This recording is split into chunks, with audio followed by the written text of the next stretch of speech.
Bonjour à tous. Il a travaillé aux côtés de Martine Aubry lorsqu'elle était ministre de l'Emploi, puis aux côtés de François Hollande lorsqu'il était premier secrétaire du Parti socialiste.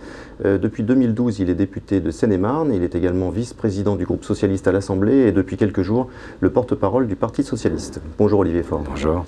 Au lendemain des annonces faites par Manuel Valls, une centaine de députés lui ont écrit pour dénoncer des annonces dangereuses économiquement. On a le sentiment qu'au sein du PS, les critiques sont encore plus virulentes qu'au sein de l'UMP. Je ne sais pas si elles sont plus virulentes. Il y a un débat qui existe, il est naturel. Le Parlement a aussi vocation à s'exprimer. Et il y a un dialogue que Manuel Valls va engager la semaine prochaine avec les parlementaires, puisque le groupe socialiste sera reçu par Manuel Valls, une délégation, mardi prochain. Et donc, ce dialogue est nécessaire. En même temps, je lis aussi ce qu'écrivent ces 11 parlementaires. Ils écrivent... 11. Je dis 11. Oui, je dis 11 parce qu'ils sont 11 à la signer et que je ne suis pas sûr que l'ensemble de ceux qui avaient signé le courrier précédent se retrouveraient dans ce courrier-là, parce que ce courrier présente deux défauts. En gros, il dit l'effort est trop lourd, il ne faut pas faire 50, il faut faire 35. Mais si on fait 35, on ne répond à aucune des questions et aucune des solutions proposées par les 50 milliards. Je m'explique. Quand on fait 35, on ne résout pas la question de la dette. Et on ne permet pas non plus le pacte de responsabilité qui permet de redonner de l'oxygène aux entreprises. Et donc, on ne résout ni la question de l'endettement, ni la question du redressement productif. Vous n'êtes pas vous-même signataire de ce courrier, on l'a compris. Est-ce que vous êtes malgré tout favorable à des aménagements par rapport aux annonces qui ont été faites par Manuel Valls mercredi? Oui, je souhaite qu'il y ait des aménagements parce que il y a des petites retraites, par exemple, qui sont déjà largement touchées. Vous savez que sous Nicolas Sarkozy, on avait supprimé la demi-part fiscale des veuves et des veufs.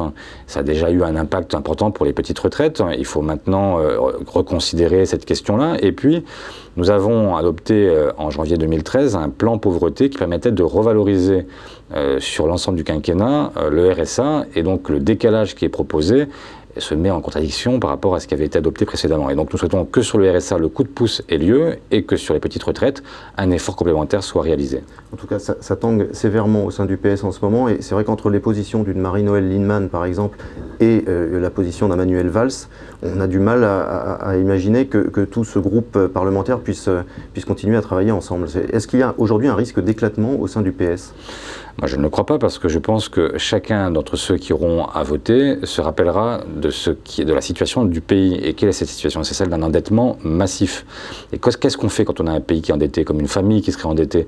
On a trois solutions. Soit on ne fait rien et on va dans le mur, soit on augmente les impôts, mais ça, c'est déjà fait. C'est déjà fait, oui. Soit on fait en sorte d'économiser, et donc c'est maintenant le projet qui est présenté par Manuel Valls. Il n'y a pas d'autre solution. Si on ne veut pas être dépendant de ces créanciers, donc des marchés, et si on veut retrouver de la souveraineté, des marges de manœuvre, cela suppose effectivement de passer par ce canal-là. Maintenant, ça ne suffit pas. Ça ne suffit pas parce qu'il faut que, c'est le débat européen qui est en train de naître pour les élections de mai, c'est qu'il faut que l'Europe soit un relais de croissance. Les États-nations ont été surendettés. Et donc, il est normal et légitime et même juste qu'ils fassent cet effort aujourd'hui. Mais pendant ce temps-là, l'Union européenne, qui n'est pas endettée, qui a cette capacité à prendre le relais des États-nations, doit effectivement jouer son rôle. Et donc, par exemple, lancer des grands travaux d'infrastructure. Delors disait à une époque, la rigueur pour les États-nations, la relance pour l'Europe. Et voilà, nous y sommes. C'est ce que vous demandez aujourd'hui. C'est ce que nous demandons.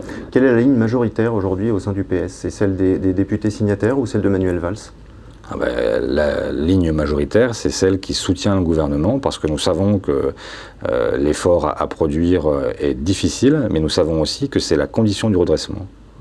Alors j'aimerais que nous parlions écotaxe. Vous êtes entre autres un spécialiste des questions de transport et vous êtes membre de la mission parlementaire sur l'écotaxe. Cette mission devait remettre un rapport fin avril initialement. On a aujourd'hui le sentiment que les propos récents tenus par Ségolène Royal sur le sujet ont introduit un petit peu de confusion sur ce dossier. Où en est-on concrètement ?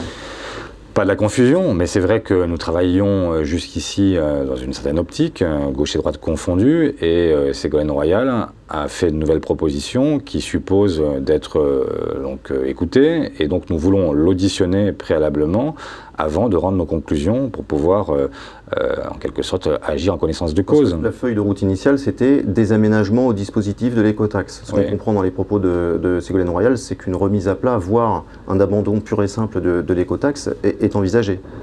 C'est ce qu'elle a l'air d'envisager. Maintenant, dans les solutions qui sont dans les pistes qu'elle a énoncées jusqu'ici, elles sont plutôt en contradiction avec les règles européennes. Et donc, vous pensez à la possibilité de taxer des camions uniquement étrangers, c'est ce qu'elle a évoqué ces derniers jours. On ne peut pas taxer des camions uniquement étrangers et on ne peut pas taxer des véhicules sur autoroute puisqu'ils acquittent déjà un péage.